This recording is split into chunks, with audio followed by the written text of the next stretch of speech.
As we all know, the Pan-American Games went on last weekend in Lima, Peru.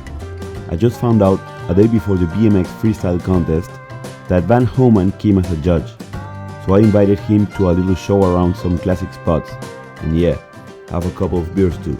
He's always been a big influence for me in bike riding, and I found very interesting the fact that a mostly known as a street rider was judging in an Olympic system.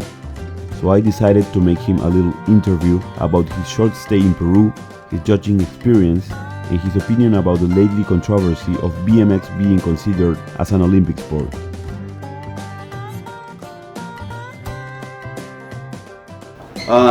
Before I came to Peru, no, I didn't know much about the BMX scene at all here. I knew a couple guys that come down and rode some ridiculous spots. South America in general kind of seems to have some crazy skate parks with a lot of character and a lot of really interesting street spots. I knew a couple people had come down to Peru, like Rob Delecki and some of the Animal guys.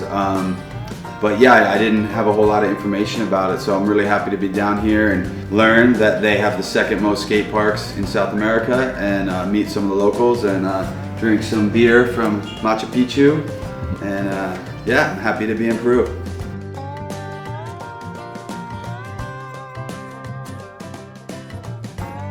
You know, I'm really excited to see this event be in Peru and just to see these events kind of leading towards the Olympics in general. Of course, it's a completely different entity from maybe some of the BMX events that we're used to. However, I don't think it takes away from the more core events that we're familiar with. It doesn't take away from feast, and it doesn't take away from something on a really grassroots level. So to be part of the Pan-American Games, to see skateboarding and BMX be part of this this mix, you know, with more traditional sports, I think it's an amazing thing. Again, obviously it's totally different from what we're used to, but I think it's a great opportunity for BMXers and for BMX to be seen.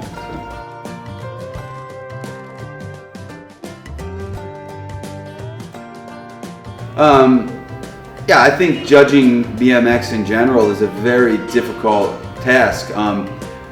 It is a subjective sport, but we do have certain criterias that we work on perfecting. We have meetings at the UCI and things of that nature. I think we're one of the only people actually having meetings to try to get this whole system better. Our goal is to try to have a transparent judging system, but still not rob BMX of its creative integrity. And I think that's the fine line you walk, because as these things get more serious and the competitors have more on the line, they kind of want answers, they want an explanation, and we do our best to provide that. But if you start like assigning scores to certain tricks or something like that, then you rob it of its creative integrity. So, I mean, of course, it's all the obvious criteria, like the difficulty of tricks, the originality, the course use, the height.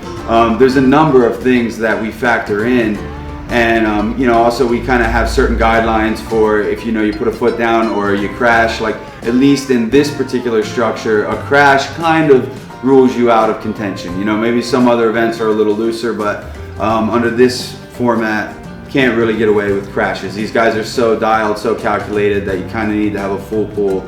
You know, at the end of the day, I think it's a matter of just getting the right people there to judge, that understand the sport well and trusting their subjective opinions. Again, if you have to have guidelines, which we do, and without going too into detail because we'd be here all night, you know, it's just a matter of that. You have to find that fine line between having guidelines, but not so much that you rob it of what BMX is meant to be.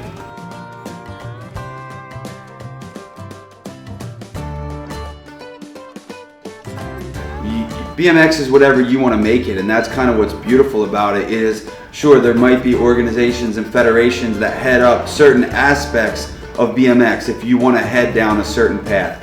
But I think freestyle is loose enough that nothing's ever going to be dictated entirely. So if you want to put on your own contest series, or you just want to go ride your trails on the weekend, I don't think that's ever going to disappear, nor should it. So that's what I think's special about it. Now, if people want to strive to be an Olympic gold medalist, they have that opportunity. If someone wants to ride in the Vans Pro Cups, and they have that opportunity. If someone just wants to ride their trails on the weekend, they can do that. BMX is whatever you want to make it, and I think right now there's more opportunities for riders on every level than there ever has been, and I think that's amazing. If you're paying attention and you look at just Instagram or you look at the internet, the amount of amateur events, the amount of street events, park events, dirt events, there's so much happening right now on every scale. And women's freestyle is like skyrocketing now, and it's just like, it's a beautiful thing. I think BMX is just growing in every outlet, and I don't think it's defined by the Olympics. I don't think it's defined by street riding. I don't think it's defined by, it's freestyle. So you should be able to do it your way, whether you want to be an Olympic gold medalist or doing nose wheelies on a park bench. It's up to you.